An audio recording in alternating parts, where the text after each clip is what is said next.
Welcome back, everyone. We're going to be covering 3 very cool hot topics that are in EMS right now. And the first one that kind of jumped out at me last week that I wanted to introduce to you guys is that German EMS are now implementing QR technology to discourage illegal photography at emergency scenes. It's actually illegal to take photography, any videos or any photos on those scenes. You actually can get fined quite a bit. That law went into January 1st, 2021. So they're really pushing this, and they're starting to cover their ambulances, their fire trucks, even their bags in QR codes. And so when you try and record the scenes, it actually pops up on your phone and discourages you from recording, which is pretty cool. What do you think of that, Kev? Yeah, that's super interesting. I didn't even know that they were doing it on their bags. I saw the video actually last week too, and I saw that like basically they hold up their phone, and when they start recording, the camera automatically detects the QR codes. So it works on my iPhone. Does that work on Android phones as well, or and Windows phones and all that stuff? Yeah, that'd be a good question to ask, because QR codes, using QR technology with a few things, the Androids can be kind of a pain with that. You need an actual extension app to make it happen. So maybe that's something that they're still working on in order to make Androids compatible with these kind of things for sure. Yeah, that's super interesting. Cool. Do you think that something like this would ever come and make it into North American EMS, or is this just a very innovative, strong way of doing it in Europe that's probably not going to make it here? You know, I don't think in the US that it would. I think it'd be really hard in the US to put a law into effect about this, because we have a pretty strong opinion on freedom of speech and freedom of the press. And we're actually going through a lot of, have you heard about First Amendment auditing? It's No. it's YouTube channels that these guys uh, they basically go into government buildings and in public places and police departments and stuff, and they're recording with their cameras. And when they're recording, they're basically seeing if they're getting shut down or arrested and stuff like that, which is actually illegal because public places, including public buildings, it's you have a freedom of speech and a freedom to record and a freedom basically of the press at that point. And so it's part of the First Amendment of the Bill of Rights. So I don't think that the law would ever take hold in the US, because I think it would kind of fall under the same thing. I could Right. totally see from a suggestive standpoint to like, hey, please back away from the scene. Hey, you know, this is inappropriate for you to be recording it or whatever. I could see that maybe happening, but I don't know in the US that it would take off. What's your thought in Canada? In Canada, I think that our laws would be a little bit different as well. The biggest thing is that that I would say that this QR code technology would work in Canada, and the same kind of idea where it would be more geared towards discouraging people from not recording and not taking pictures, as opposed to you're going to get a fine or you're going to get charged from it. That's just probably not going to make it over here. I don't even know if it's actually something that they're fully engaged with in actually charging people in Germany yet, as of right now. But that would be the big thing, is that I don't know if we would go that far, but having QR codes on the side of the ambulance that force a pop-up on your phone when you record or when you are taking a picture is not out of the realm of possibilities here at all. No, I could definitely see that. Cool. Second one we came up across was another one that was last week as well, is that the efficiencies of continuous positive airway pressures, or CPAP therapy, and carbon monoxide poisoning in the emergency department. This is a pretty cool little study, and to a caveat to that, it was a very small study. There was only 43 patients that were in part of this study in particular. It was just a kind of a pilot study to get things going. But what they found with using CPAP on these patients is that they actually cut the affinity or the half-life of carbon monoxide by 50%. Okay, they cut it in half over the hour, and so that means that we have less carbon monoxide bound to oxygen when we're using CPAP over that hour. That's a pretty cool and pretty substantial change. What do you think of that, Kev? It's super interesting for sure. I'm not sure how many. I guess there's a couple thoughts on it. So first off, most of the CO poisoning that I've seen have been fairly acute, and the patients are unconscious and unresponsive or super altered, and those are obviously contraindications in CPAP. to be able to not maintain that airway while you've got CPAP in place.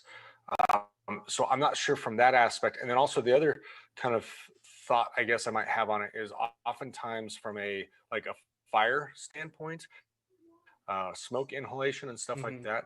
They call it the toxic twins when you have hydrogen cyanide mixed with carbon monoxide, and the two together kind of create this, hypoxic state from a cellular and a, I guess you could say, a distributive kind of standpoint.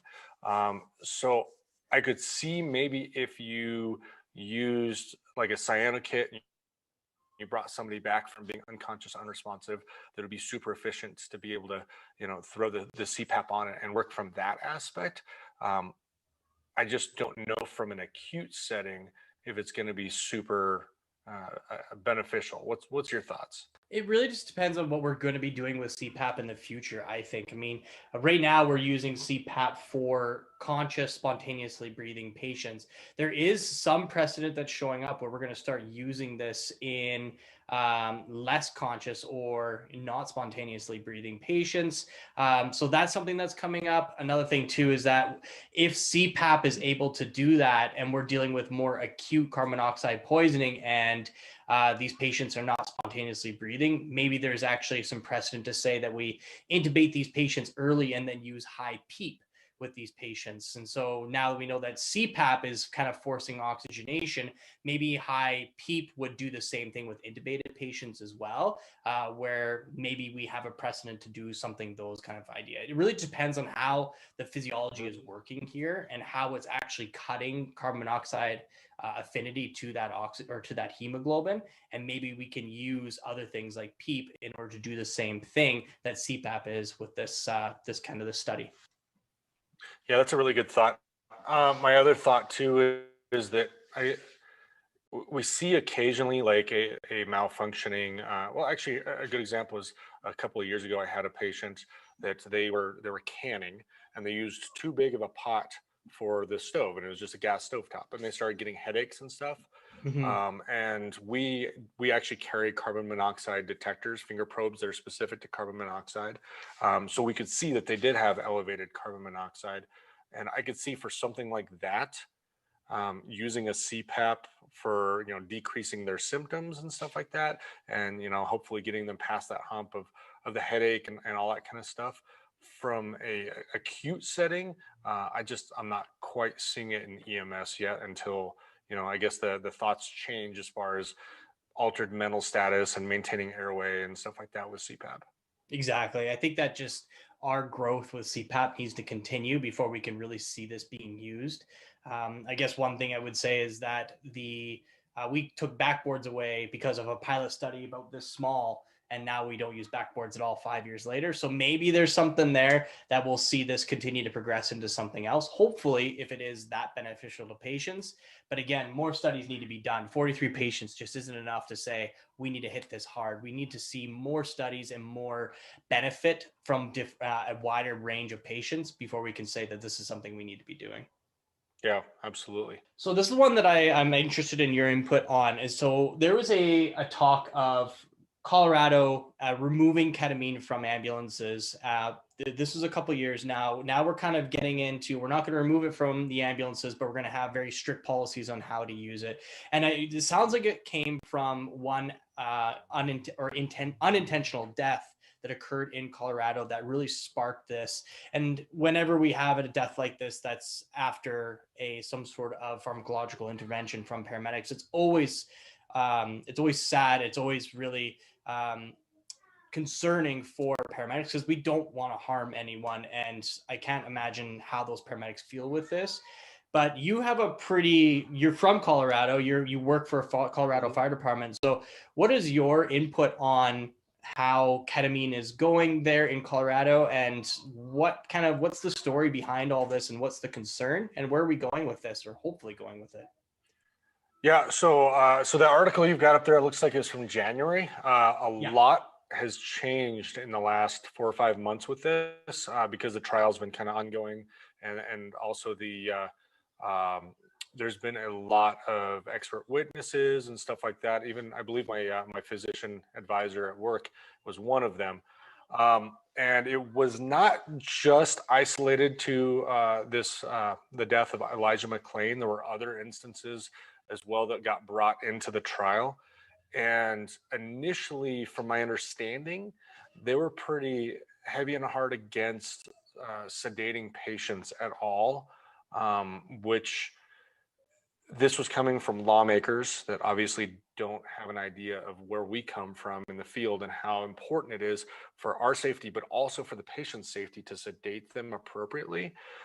And after all of this has kind of started to progress, and they've had more and more expert witnesses and experts in toxicology and ER physicians and emergency medical services, physician advisors all get involved. It sounds like they've kind of changed their tune quite a bit to just basically be more of a, it's a good way to put this. For those that don't know, Elijah McClain was overdosed per protocol. The toxicology report said he was within the appropriate range, but he was overdosed per protocol because his weight was judged incorrectly by somebody. And because his weight was judged incorrectly, they gave a much higher dose than he should have been given per protocol again. And so they're really pushing for paramedics to have to, initially, they're even talking about making us weigh a patient who needed sedated, which obviously that's not going to work. Right. And now they're saying they want 2 paramedics to work together to decide on a good estimated weight before administering any sedatives. Especially weight-based sedatives. And then also they are pushing for police officers to not be allowed to reference our medications at all with a combative patient that they are working with, because they're considering that kind of suggestive to us for us to be using medications from almost a policing standpoint, which is obviously not our goal at all. We're trying to use medications from a treatment standpoint. And that should be under the lead paramedics, decision-making process, not the police officers. So that's kind of where the pulse seems to be going with this. Sorry, I was just waiting for them to stop yelling. Yeah, I agree, and it's an interesting conversation. I think it's a good conversation to have, and I think having more checks and balances. I don't think it's ever a bad thing to have 2 partners that are agreeing on something before you administer something. I think that's just good practice in paramedicine in general. And so it hopefully it went from we're going to pull everything to we're going to make sure that's more of a collaborative conversation between medical professionals. I think it's good that it went from one extreme to coming to this, because this is something that's more manageable as EMS professionals that we can work with, and that we can still treat the patients when it's necessary. Yeah, it is. One of my biggest concerns in it is how they're talking about it right now is that it says 2 paramedics must agree. And there are some agencies in Colorado that run 1 EMT and 1 paramedic, or 1 AEMT and 1 paramedic. And so that would limit them to be not allowed to give that medication until a second paramedic is on scene. And that's problematic to me. Yeah, there's a lot of interesting little pieces, because again, you're talking about lawmakers that are trying to do something good for the public, doing good for safety, that maybe don't have all the puzzle pieces together, that are seeing the whole picture of this. Because yeah, like you said, having 2 paramedics available for this call may be troublesome in most places. Right. Cool. Well, that's what we have for the hot topic tonight. Thanks, Kev, for coming on here and doing this. We're going to keep you on for our UR dispatch session, where we're going to be talking about blunt trauma or chest injuries, and then we'll continue on and play some Pictionary later, and people are going to win some prizes.